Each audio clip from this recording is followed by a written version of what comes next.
Hello, this and my other YouTube videos are extracted from the History of Man series, currently 6 books published in print, ebook, and most importantly, audiobook. I'm a storyteller, and if you like these video stories, you'll love the History of Man series audiobooks. Great for commuting or just sitting back and relaxing. And unlike a novel you've read where you know the ending, you can listen to these books on tape more than once. There's so much to learn. Available on Amazon and audible.com, I narrate the audiobooks. And the best part about that is you can listen to these stories without having to look at my stupid face. And with that said, let's get the show on the road. Hello, I'm John Bershoff with another episode of History of Man series. Today's subject, water and life. There is a debatable key ingredients for life anywhere in the universe. But what is not debatable is water. Life is possible without oxygen. Early Earth had a reducing atmosphere, no oxygen, energy derived from compounds that the sun had produced. The sun creating things like hydrogen sulfide and the bacteria taking up those energy-laden compounds. Basically, the chemical bonds in those compounds were broken down, and it allowed the electrons to drop down to lower energy states, and in so doing, pushed out ATP, which is the energy currency of all cells. It is termed the electron transport system, but don't let that phrase intimidate you. All it means is electrons in the electron transport system are dropping from high energy states to low energy states, and it's pushing out ATP as it does that. Now, the first bacteria on Earth, stage 1 bacteria, 3.8 billion years ago, likely absorbed nearby chemicals like hydrogen sulfide and reduced them. And don't let that term reduction, reduce, scare you either. All it means is that the chemical being reduced is giving up its electrons. So its ability to give up more electrons has been reduced. It took me a little while to understand that in high school chemistry. I am a slow learner, it is true, but I do learn. Oxidation means that the molecule in question has gained electrons, and therefore its potential to give up electrons is increased. Stage 1 bacteria in a reduction world was a dead-end chemical reaction, figuratively and literally. And I'll explain that in a moment. Those early bacteria had to either absorb nearby chemicals the sun made in order to reduce them, or they had to learn to make their own chemicals within their cellular fortress, like simple sugars, photosynthesis, and then reduce those. And in all cases, ATP, or some form of it, was pushed out. ATP produced along these reduction electron transport processes was then used for the cell, but it was inefficient.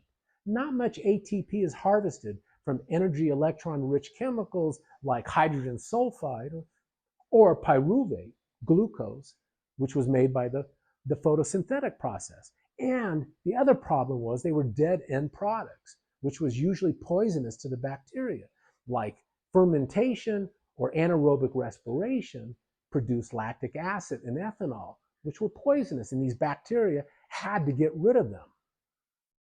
These stage 1 bacteria acquired a wonderful system to make their own energy, as I just said. Rather than relying on absorbing chemicals nearby, they created photosynthesis. The first photosynthesis life on Earth were cyanobacteria. And the chemical reaction they created was carbon dioxide plus water plus sunlight gives you the carbohydrate structure, carbon, hydrogen, oxygen, CHO, plus oxygen. Oxygen was their waste product. That was a nifty trick, especially since the waste product of photosynthesis is the oxygen we breathe. But once enough oxygen had populated the atmosphere, life could switch from a reduction energy electron transport system, fermentation, anaerobic oxidation, to an oxidation electron transport energy system. What that means is oxygen loves electrons, simply gobbles them up. And we needed enough oxygen in the atmosphere for the next step to occur. In steps the Krebs cycle, a series of chemical reactions that harvest electrons in those carbohydrate structures, mostly pyruvate, a 6-carbon compound. And as it is broken down to a 4-carbon compound, it pushes out ATP. And the reason that system is so elegant is, first, oxygen. Oxygen loves electrons, even low energy state electrons, which is what drives the Krebs cycle or circle. And second, important to it, is that the end product, oxaloacetate, was not a dead end product, was not a poison.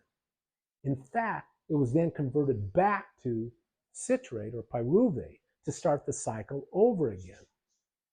Well, why was this discussion we just had important? Every single one of all those chemical reactions, all of them, takes place in water. It could not have happened without water. They can only happen in water. Water is the universal truth for life. Life throughout the universe must have water. That is where all chemical reactions for life take place, especially including in the cytoplasm of those first life forms, bacteria. Over time, billion years or so, enough oxygen was pushed into the atmosphere by the photosynthesis, which eventually led to us mouth breathers. Another thing about water is when it freezes. So we've talked about it's important in the Krebs cycle, in switching to an oxidation process with no waste and great efficiency. But the other thing about water is its various states. When it freezes, when all liquids, or nearly all liquids, freeze, when they go from liquid to solid state, they become more dense. Their molecules get closer together. They're heavier, so to speak. They sink, but not water. Water's unique. A plant, and I'll get to that. Water, a planet that has always been hot everywhere, like Venus, can't progress to life because its water will evaporate. And without water, Venus could not have life. Plus, it was too hot. And the heat would be stifling at best. A planet that is always cold, Mars, or cold a good deal of the time, if it had water, it would be either frozen all the time. If it had water. And chemical reactions that need to happen for life don't happen in frozen water. They need to be in liquid water.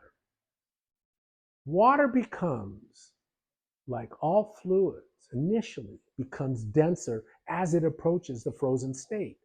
You take a liquid, you freeze it, the molecules get closer together, they get heavier, and they sink. As the molecules are closer together, they sink. They're heavier, but not water. Due to water and its unique polarity with itself, at the very moment of freezing, a Rod Serling twilight zone moment occurs. The water molecules flip into a different three-dimensional configuration. They actually become less dense. They float to the surface, and then they freeze solid. Otherwise, rivers, lakes, oceans would freeze from the bottom up. And life, since it began in the oceans and in the seas, life on Earth never would have gotten a foothold if water froze from the bottom up. A frozen lake, on the other hand, a frozen ocean, has solid on the top, but is teeming with life below. It's key that water floats at the moment of freezing.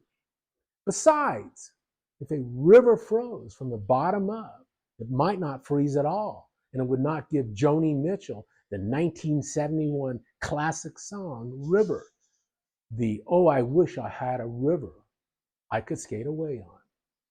But anyway, scientists cannot create imagine, produce a liquid that does all of the things water does, and not just with the chemical reactions thingies we've talked about, or the way that water freezes instead of from the bottom up thingy, that freezing scenario. Water exists in 3 phases. This is also important. On Earth, gas, liquid, solid, within a narrow temperature range. Not a lot of liquids can do that, and it's important for life. Water needs to be able to do things for life in all 3 phases. Without water vapor evaporation, rain, snow, Earth would not have the hydraulic cycle.